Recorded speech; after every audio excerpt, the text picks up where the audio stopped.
Assalamualaikum warahmatullahi wabarakatuh. Selamat pagi semuanya ke- kepada ibu, dosen, dan teman-teman semuanya. Perkenalkan kami dari kelompok 4. Saya yang terdiri dari 4 orang, yaitu saya Muhammad Afridal, Dian Rizky Siregar, Muhammad Fajri, dan Muhammad Rehan.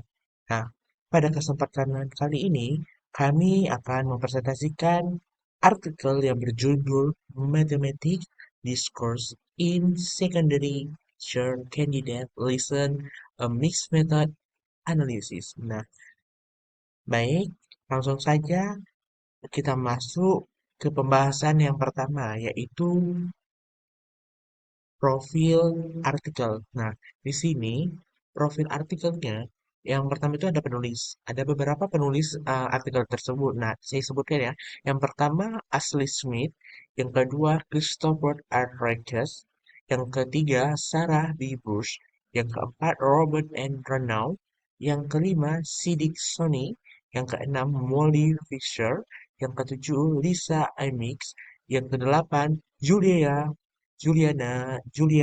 Riera, yang kesembilan GR and Fashion Safi. Nah, tahun terbit artikel ini yaitu pada tahun 2024. Nah, nama jurnal artikel tersebut yaitu Education Science atau Edux, bisa dapat disingkat Edux Science, dengan volume dan nomor artikel tersebut pada volume 14 dengan nomor artikel 1286.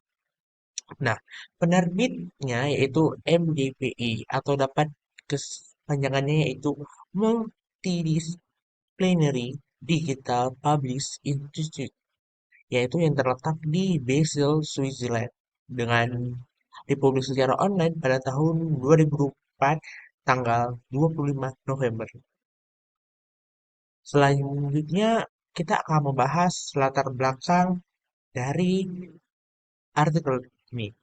Yang pertama, latar belakangnya, penelitian ini menekankan bahwa diskusi dalam pembelajaran matematika sangat penting. Nah, diskusi dapat bermakna di kelas matematika melibatkan pembentukan komunitas belajar yang memperdaya siswa untuk mengemukakan penalaran mereka dan memahami kontribusi teman sebaya mereka, sekaligus dapat membantu pembelajaran nih, memahami pembelajaran matematika sebagai bagian dari seluruh kelas. Nah, hal ini merupakan pendapat dari Reston pada tahun 2020 pada artikelnya. Nah, selanjutnya ada diskusi yang membantu siswa mengembangkan pemahaman terhadap materi matematika sambil membenarkan jawaban mereka dan mempertahankan pemikiran mereka serta berkomunikasi dengan teman sebaya. Ini juga merupakan pendapat dari Reston pada tahun 2020. Nah, hal yang selanjutnya, diskusi menyediakan sumber bukti penilaian yang kuat. Nah, ini merupakan pendapat dari Just, Justden dan Bates pada tahun 2023 pada artikel mereka. Selain itu, namun, pada kenyataannya tidak semua nih calon guru mampu menerapkan diskusi yang berkualitas dalam pembelajaran mereka. Nah, dari sinilah kita akan eh, menemukan research questionnya. Research questionnya ini akan dijelaskan oleh pemateri selanjutnya yaitu Dian Rizky Siregar. Kepada Dian Rizky Siregar, dipersilakan. Saya sekian ya.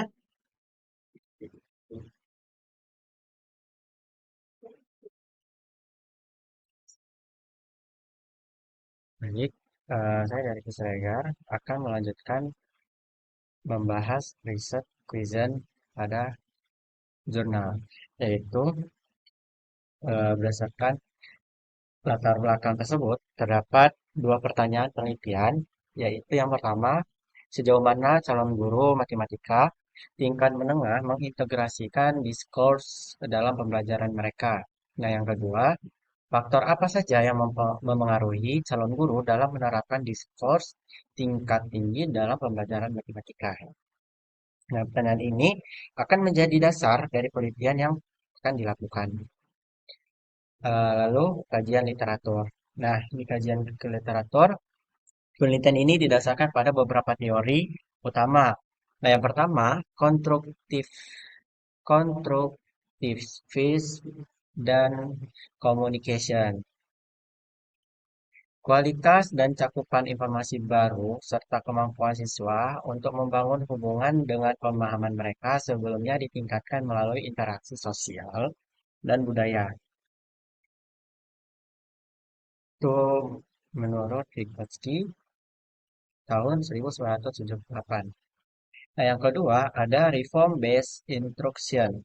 Nah, di mana pengajaran berbasis reformasi meliputi penggunaan pertanyaan untuk mendorong pemikiran divergen, menyamakan proses mencari tahu dengan belajar dan mengetahui, serta melibatkan siswa secara aktif dalam pengumpulan dan penggunaan bukti. Nah, ini menurut Washington pada tahun 2000. Nah, yang ketiga ada NCTM pada tahun 2014 menyatakan praktik mengajar efektif termasuk memfasilitasi diskursus matematika yang bermakna. Jadi teori-teori ini mendukung pentingnya diskusi dalam pembelajaran matematika. Nah, adapun penelitian ini menggunakan desain mixed method, yaitu gabungan kuantitatif dan kualitatif. Nah, untuk metode penelitian yang pertama, nah desainnya mereka menggunakan explanatory mixed method. Nah, gabungan antara kuantitatif dan kualitatif. Untuk partisipasinya, yaitu 31 calon guru matematika SMP atau SMA dari 4 universitas di Amerika Serikat. Lalu instrumen yang digunakan yaitu MCOP2 atau Mathematic Classroom of Observation Protocol for Practice. Nah, yang kedua RTOP plus. Baik, selanjutnya kita akan membahas tentang prosedur penelitian. Prosedur penelitian dilakukan dalam tiga hal. Dalam tiga hal, Wak. Dalam tiga tahap, anjing. Nanti di karya. Tuh, dua, tiga. Baik, selanjutnya kita akan membahas tentang prosedur penelitian. Prosedur penelitian dilakukan dalam tiga tahap. Yang pertama, tahap pertama yaitu menganalisis video pembelajaran awal dan akhir menggunakan metode penelitian instrumen MCOP kuadrat. Kemudian tahap kedua, video dengan skor tertinggi dianalisis lebih lanjut menggunakan metode penelitian instrumen RTOP plus dan learning community.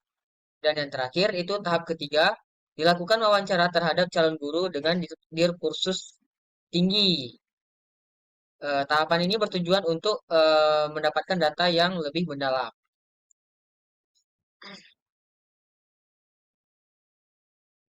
Berikut adalah hasil tahap 1, yaitu statistik deskriptif untuk skor instrumen MCOP kuadrat. Pada hasil tahap awal ini, terlihat adanya peningkatan, namun tidak semua calon guru mencapai tingkat khusus yang tinggi. Di sini ada catatan untuk N sama dengan 32 untuk semua variabel. Kemudian skor keseluruhan, keterlibatan siswa dan fasilitasi guru memiliki nilai maksimal 3 poin. Diskursus memiliki nilai maksimal 12 poin. Kemudian berikut ada hasil tahap 2. Pada tahap lanjutan ini, hanya sebagian kecil video yang memenuhi kriteria untuk dianalisis lebih dalam. Nah, di gambar 2 ini, skor indikator instrumen RTOP plus 25 untuk analisis tingkat kedua. Video-video yang skornya ditampilkan dalam garis-garis diagonal tidak dimasukkan dalam pertimbangan sebagai pelajaran dengan tingkat diskursus yang tinggi. Semua video tingkat 2 telah melalui proses pengkodean ganda dengan reliabilitas antar penilai yang sangat baik, yaitu ICC sama dengan 0,788 sampai dengan SD sama dengan 0,297. Skor berikut yang ditampilkan merupakan rata-rata dari kedua penilaian tersebut.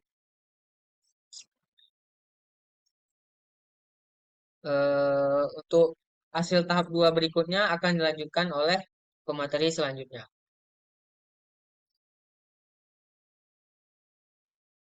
Assalamualaikum warahmatullahi wabarakatuh. Selamat pagi semuanya, Ibu dosen dan teman-teman.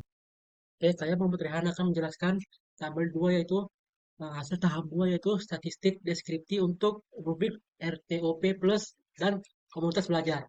Nah, jadi di sini eh, hasil hasil analisis pada tabel 2 itu menampilkan beberapa ukuran seperti nilai minimum, rata-rata, simpangan baku, dan juga nilai maksimum dari indikator-indikator yang ada. Seperti indikator RTOP plus total diskursus, lalu ada total komunitas belajar, lalu ada total tingkat 2. Nah, berdasarkan tabel tersebut, kita dapat melihat perbedaan yang cukup jelas antara dua kelompok video, yaitu video A sampai C dan juga video D sampai I. Contohnya, pada indikator RTOP total discourse, kelompok A sampai C memiliki rata-rata sebesar 7,33, sedangkan untuk kelompok D sampai I itu memiliki rata-rata 13,50. Nah, hal ini menunjukkan bahwa interaksi antara diskusi kelas pada kelompok D sampai I itu jauh lebih baik daripada kelompok video A sampai C. Selanjutnya pada totalitas komunitas belajar. Nah, di sini untuk kelompok D sampai I itu memiliki nilai rata-rata yaitu 5,46. Sedangkan video A sampai C itu memiliki rata-rata 0,92. Nah, pada indikator ini kita lihat bahwa rata-rata dari kelompok video D sampai I itu lebih besar daripada video A sampai C. Lalu begitu juga dengan yang indikator total tingkat 2. Nah, dari ketiga indikator ini kita dapat menyimpulkan bahwasannya secara keseluruhan kualitas pembelajaran pada kelompok D sampai I itu lebih baik dibandingkan dengan kelompok A sampai C. Lalu untuk mendukung hipotesis dari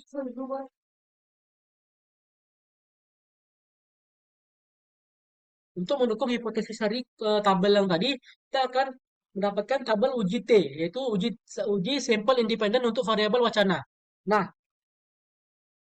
perbedaan perbedaan rata-rata pada tabel sebelumnya itu tidak cukup untuk menyimpulkan bahwa perbedaan tersebut benar-benar terbukti. Oleh karena itu, kita akan melakukan analisis lanjutan, yaitu menggunakan uji T. Pada tabel uji T ini, eh, kita melihat apakah variansi dari kedua kelompok itu sama atau tidak. Nah, berdasarkan hasil yang kita peroleh di tabel ini, semua nilai signifikansi lebih besar dari 0,05 sehingga dapat disimpulkan bahwa variansi kedua kelompok tersebut dianggap sama. Selanjutnya, dilakukan uji T untuk membandingkan rata-rata kedua kelompok. Nah, hasil uji T ini menunjukkan bahwa seluruh nilai signifikansi berada di bawah 0,05. Artinya perbedaan antara kelompok video A sampai C dan juga video D sampai I itu signifikan secara statistik. Nah, jika kita rinci lagi pada variabel komunitas belajar, nilai signifikansinya adalah 0,029. Untuk pada RTOP wacana total yaitu 0,074 dan juga pada total tingkat 2 yaitu 0,024. Nah, hal ini menunjukkan bahwa kelompok D sampai I itu secara signifikan memiliki kualitas yang lebih baik daripada kelompok video A sampai C. Dengan demikian, hasil ini mendukung bahwasannya hipotesis bahwa indikator RTOP, khususnya indikator 25, dapat digunakan sebagai dasar dalam menilai kualitas wacana kelas. Nah, hasil dari identifikasi video diskursus tinggi yaitu yang pertama, hanya 9 dari 23 video post yang memenuhi syarat analisis lanjutan. Lalu yang kedua, 5 dari 9 video dikategorikan sebagai high discourse lessons. Lalu yang terakhir yaitu faktor penentu utama yaitu skor tinggi pada indikator RTOP plus dengan indikator 25 yaitu teacher as listener, yaitu guru mendengarkan dan membangun pemahaman pada siswa. Lalu hasil untuk tema kualitatif dari wawancara. Nah, dari wawancara dengan dua calon guru dengan diskursus tinggi, ditemukan 4 tema utama. Itu yang pertama, upaya yang disengaja, yaitu kita merencanakan diskusi secara sengaja. Lalu yang kedua, pengalaman belajar guru sebelumnya, yaitu mau baik positif maupun negatif, yaitu yang membentuk cara mengajar kita sebagai seorang guru. Lalu yang ketiga, hubungan profesional. Nah, dukungan dari mentor dan komunitas NIC. Lalu yang terakhir yaitu pengetahuan pedagogis, yaitu penggunaan alat seperti ETOPO ataupun Five Factors dan juga teknologi. Nah, kesimpulan dari PPT yang kami buat adalah pertama, pengalaman belajar, identitas, dan keyakinan calon guru mempengaruhi penerapan wacana matematika dalam pembelajaran berbasis reformasi. Lalu, keyakinan calon guru perlu diperhatikan dalam pengembangan kurikulum pendidikan guru. Lalu yang ketiga, guru berpengalaman sebagai model, sangat penting dalam membentuk praktik mengajar guru yang efektif. Lalu yang keempat, diperlukan pengembangan profesional ataupun PD yang terstruktur. Lalu yang kelima, PD ini harus bercakup berbagai pengalaman pembelajaran untuk memaksimalkan penerapan informasi. Lalu yang terakhir yaitu tidak cukup hanya melihat contoh. Calon guru perlu diskusi dari refleksi praktik nyata agar dapat mengadaptasi strategi keyakinan mereka. Baik, demikian presentasi kami dari kelompok 4. Mohon maaf apabila terdapat kekurangan dalam penyampaian apa kata yang kami sampaikan. Kami sangat terbuka untuk pertanyaan dan diskusi. Terima kasih atas perhatian Ibu dan teman-teman sekalian. Wassalamualaikum warahmatullahi wabarakatuh. Sampai jumpa kepada video berikutnya. Dadah.